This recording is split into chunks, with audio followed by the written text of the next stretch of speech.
V Kranj smo prišli, da spoznamo edinega slovenskega urarja, ki ima pridobljen certifikat Švicarskega urarskega inštituta. Kaj to pomeni in kako ste do njega prišli?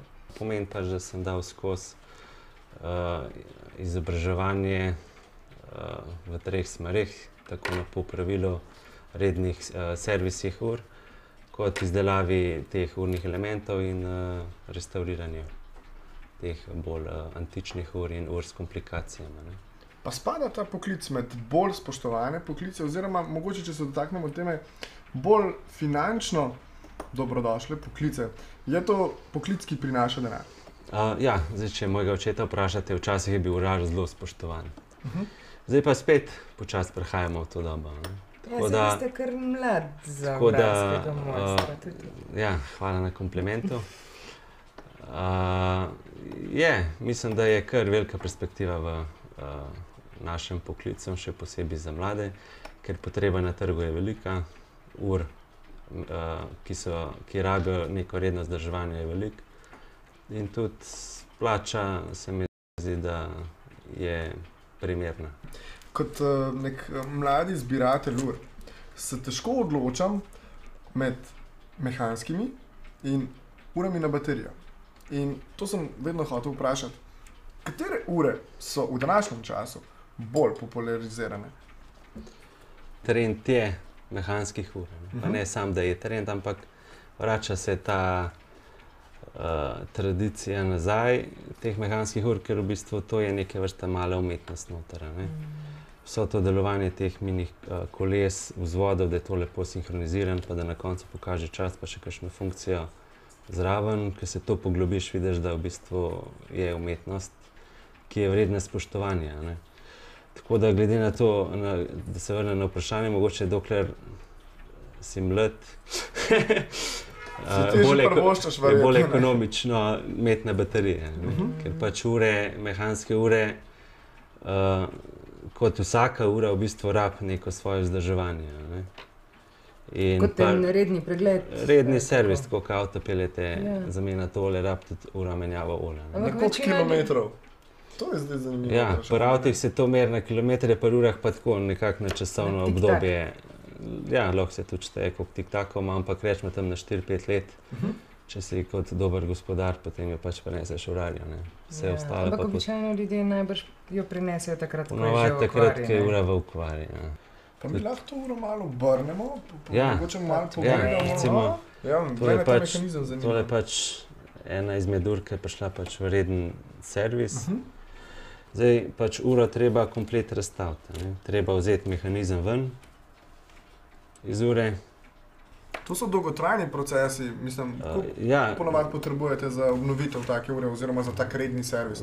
To so neki normativi, ampak lahko tam med 3/4 delovnika do celega delovnika, da se ura taka naredi. Da se jo pač komplet obnovi, da se očisti, pa da potem je pripravljena nazaj na... Pa še to upoštevaje, recimo, da imate vse sestavne dele, ki jih rabite, ne? Problem je pa pri starejših urah, kjer pač rezervni deli niso več dobavljivi. In kaj pa potem? Temu potem pa pravimo, da pa se potem v bistvu že restaurira ura. Ker pač takrat pa treba majčkeno več iznajdljivosti oziroma malo več znanja pokazati. Moraš imeti postavljene meje. Moraš vedeti, kaj lahko narediš, kaj ne smeš narediti. Tako da, če lahko narediš, popraviš uro kot celoto, potem pa če veš, zakaj se gre, potem jo pač sprejmeš. Ampak ne pomeni, da kot urar, da si sposoben popraviti vse ure, ker pač, če nisi poučen v določenih mehanizmih, ki imajo svoje zakonitosti, je bolj reč ne kukar ja. Moj inštruktor je rekel, da ni važno, kako se naredi, samo da se ne vidi, da se je kaj delala. Včasih je škoda, da pač stranka nima vpogleda na vse te drobne dele mehanizma, ki se skrivajo noter. Iz kolikih koščkov in delčkov povprečju je sestavljena ena taka ura? Ja, to zdaj ne vem, ampak povprečno je tam zdaj, da se vse razstavijo, povprečno je od enih 100 delčkov naprej. 100 delčkov.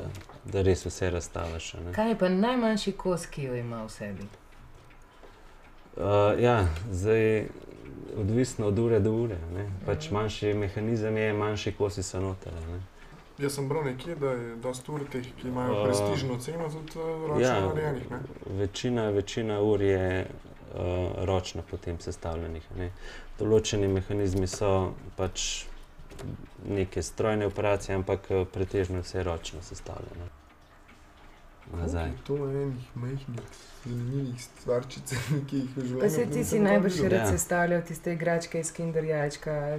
To je malo podobno, ne? Ja, je podobno. Ja, sam, za strošek tolikih koščkov bi mami kar pošteno plačala, ne?